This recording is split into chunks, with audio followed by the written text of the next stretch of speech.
Praise the Lord. Dear ones, we have reached the 57th day of our Bible pilgrimage, and Father is here welcoming you all for today's reflections. Praise the Lord. As usual, we are today also skipping the book of Leviticus and directly going to the book of Psalms. Psalm number 15 is for our reading and reflection today. A very short psalm, but very beautiful indeed. O Lord, who shall sojourn in thy tent? Who shall dwell on thy holy hill? Twice he is asking basically two sense of meaning. First is who shall sojourn. That has a temporary sense because also that word is sojourn and also tent. Remember the tent of meeting God asked Moses to make. And there the presence of the Lord people used to get. So that tabernacle, that stands for in this world who will get the presence of the Lord. Then who shall dwell on thy holy hill? Dwell, that word has a permanent sense than the first. So it's like a citizenship in the kingdom of God, or eternally who will live with you? That's his question. And God inspires, rather Holy Spirit inspires him to give the answer also. 7 things basically for the presence of the Lord or to be with the Lord. A person to be with the Lord, there are 7 things. First is one who walks uprightly or righteously or blamelessly and doing what is right. So what is the meaning to live righteously? The same verse in a Good News Bible is this: those who obey God in everything and always do what is right. So that is the first thing, obedience in all things. Second thing, and who speaks the truth with his heart, speaking the truth with his heart. An upright and righteous life is known by the way that person speaks. Matthew 12:34, out of the abundance of the heart, mouth speaks. A Protestant American theologian with the name Boyce, he once said, I think more damage has been done to the Church of Christ and its work by gossip, criticism, and slander than by any other sin. So I said, don't do it. Bite your tongue before you criticize any other Christian.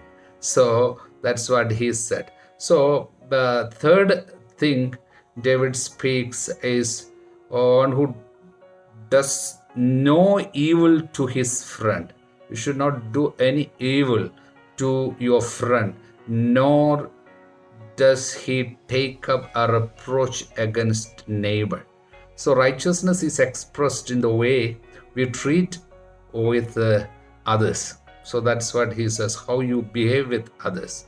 David, inspired by Holy Spirit, does not give a greater priority to religious obligations or such as sacrifices or purification ceremonies than being good and honest and honorable to other people, to one another. That is the beauty of it here. And next thing, the fourth thing, in whose eyes a vile or a wicked person is despised. David knows that we cannot love good unless we also oppose evil. Proverb 8:13, the fear of the Lord is to hate evil. So if at all you see evil in a person, that evil is to be hated. You should not honor a person who is, even if that person is in higher position, you are not supposed to honor that person if he is living in sin. Hallelujah. And the fifth point, according to Psalm number 15, for a person to enjoy constant presence of the Lord is to honor those who obey the Lord, those who fear the Lord, those who serve the Lord. Why? Because Jesus said, anyone who serves me, my Father will honor. if Father honors a person who serves the Lord, how much we should also honor. To all good men, we owe a debt of respect and honor.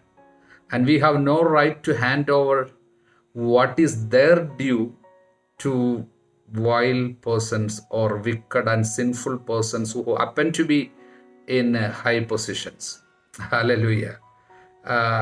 Romans chapter 13 verse 7, St. Paul wrote, pay all of them their dues, taxes to whom taxes are due, revenue to whom revenue is due, respect to whom respect is due, honor to whom honor is due, honor to whom honor is due. So we must be as honest in paying respect as in paying our bills. I think it was Spurgeon who said so.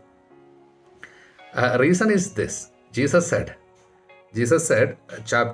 Matthew chapter 10 verses 40 onwards, whoever welcomes you welcomes me. See, when he sent the disciples, apostles, this is what Jesus said. Anyone who welcomes or honors you, they honor me, they welcome me. Whoever welcomes me welcomes the one who sent me. Whoever welcomes God's messenger, because he is God's messenger, will share in his reward.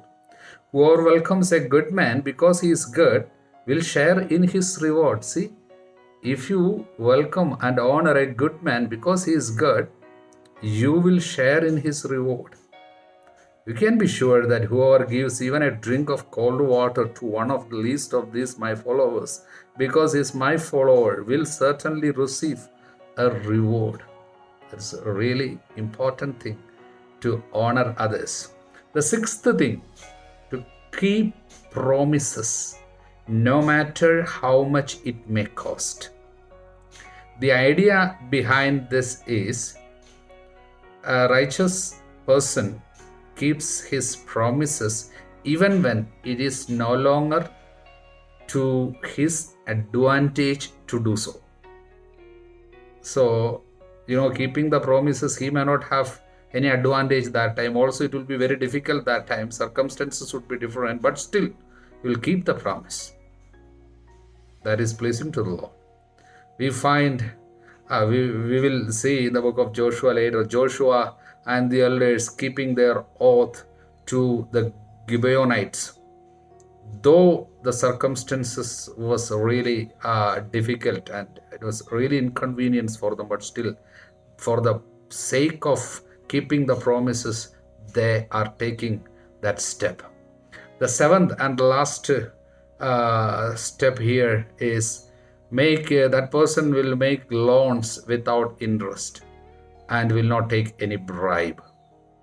Here David describes the man who wants to live a righteous life in terms of his financial area with regard to his money. Many people who would be considered godly in other areas of their lives still have not decided to use their money in a way that honors God, and also to show love and concern for his fellow human beings. So the question you may ask here is whether taking interest for money is sin or not. It's a valid question actually, but the term usury, USURY, that means taking interest for money. That particular thing is condemned in the Bible, but not in a general sense, but in the context of trading on a brother's misfortune. If not, taking interest is allowed. Jesus himself is using that term. For example, while giving the parable of the talents, chapter 25 of Matthew, verse 27. Then you ought to have invested my money with the bankers, and at my coming I should have received what was my own with interest. Though the meaning there is, spiritual meaning is different, but still is using the term here. Going to book of Leviticus, chapter 25, verses from 35 onwards. And if your brother becomes poor and cannot maintain himself with you, you shall maintain him as a stranger and sojourner he shall live with you. Take no interest from him or increase, but fear your God, that your brother may live beside you. You shall not lend him your money at interest, nor give him your food for profit. I am the Lord your God, who brought you forth out of the land of Egypt to give you the land of Canaan. So ownership belongs to the Lord, so you are not supposed to take interest when you give it to your brothers, meaning the people who are with you. So book of Deuteronomy also gives the same meaning. Deuteronomy chapter 23, verse 19 onwards. You shall not lend upon interest to your brother, interest on money, interest on victuals, and interest on anything that is lent or interest. To a foreigner, you may lend upon interest. So from a foreigner, you can take interest. But to your brother, you shall not lend upon interest, that the Lord your God may bless you in all that you undertake in the land which you are entering to take possession of it. So, from these verses, the concern of these verses is not with receiving interest for money loaned, but rather with whom the interest is taken from, and for with what spirit you are taking interest. In other words, the verse concerns greed eclipsing justice. There should not be love for money. Basically, that is the thing. And also concern for the people around should be there. Love and mercy is not to be forgotten, and love for the Lord is not to be forgotten. Love for money should not touch you.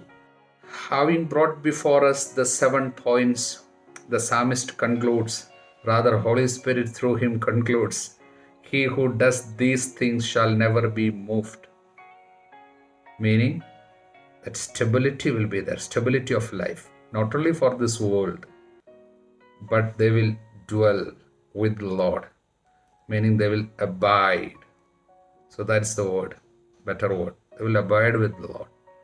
Saint John, in his first letter, chapter 2, verse 17, gives us this beautiful thing. And the world passes away, and the lust of it.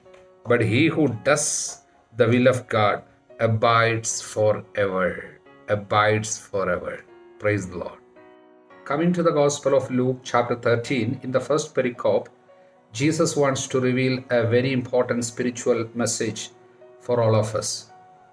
Background is this. Someone informed Jesus about the incident of the Galileans whose blood Pilate had mingled with their sacrifices. Actually, commentators differ on the reason for this particular incident. But Jesus said, do you think that these Galileans were worse sinners than all other Galileans because they suffered thus?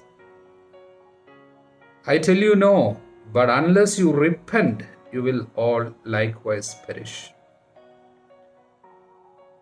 Or those 18 upon whom the tower in Siloam fell and killed them?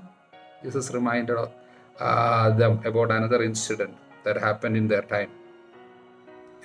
Do you think that they were worse offenders than all the other who dwelt in Jerusalem? I tell you no. But unless you repent, you will all likewise perish. So what's the message? Whenever some evil incident happens, when some bad message, bad news comes to you, like maybe a road accident, some people got killed, or some pandemic as it happens now, or some war, and all of a sudden some people are destroyed, some die. Don't immediately think that those people died were worse sinners than us, That's why they died and we survived. No. No. Instead, those incidents should serve as a warning for you and me. As a warning for what? That I should convert. I should repent.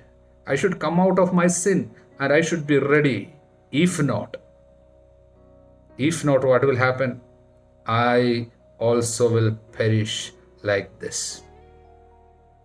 In the first letter of St. Paul to Corinthians, chapter 10, writing about the disasters that struck on Israelites many times, many people died, and writing about them, reminding the Corinthians about that happened, though that time happened, St. Paul says, verse 11, all these things happened to them as examples for others, and they were written down as a warning for us.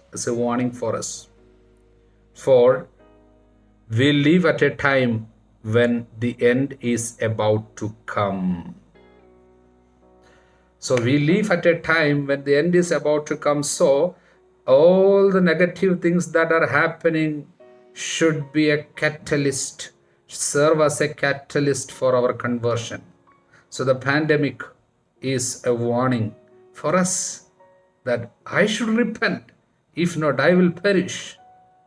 Never to accuse others, never to think they might have sinned.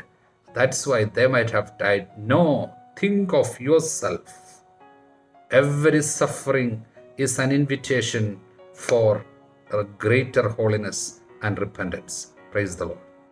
From verses 10 to 17, we have an episode of Jesus breaking the law of the Sabbath in order to do something good.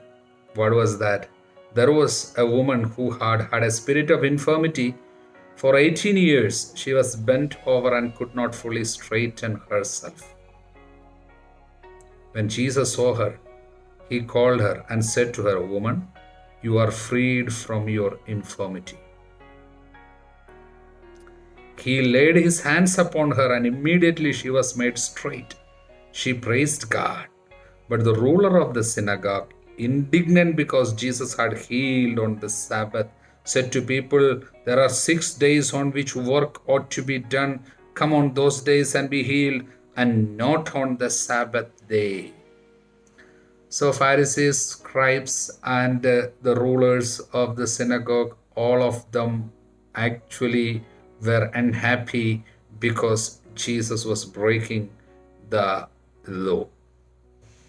Actually speaking, this woman who was bound by Satan last many years was a symbol of many people there, especially the ruler like this and Pharisees and scribes who were tied to the letter of the law, and they somehow lost the spirit.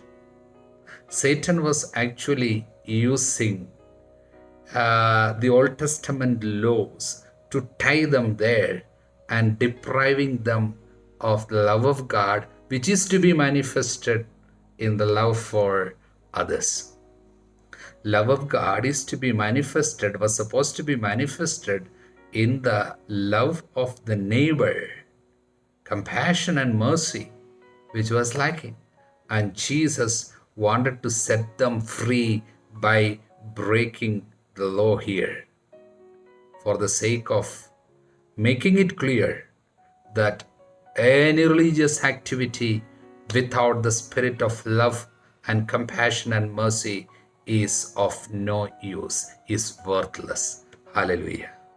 Dear ones, by the authority of priesthood, today I bless you and I pray for you that all of us be filled with the anointing of the Holy Spirit more and more, that we be able to understand the mysteries of the kingdom as we read His word, and our love for the Lord may increase, and our love for each other, our compassion for the people around may increase more and more in our heart. Almighty God bless you, Father, Son, and the Holy Spirit. Amen.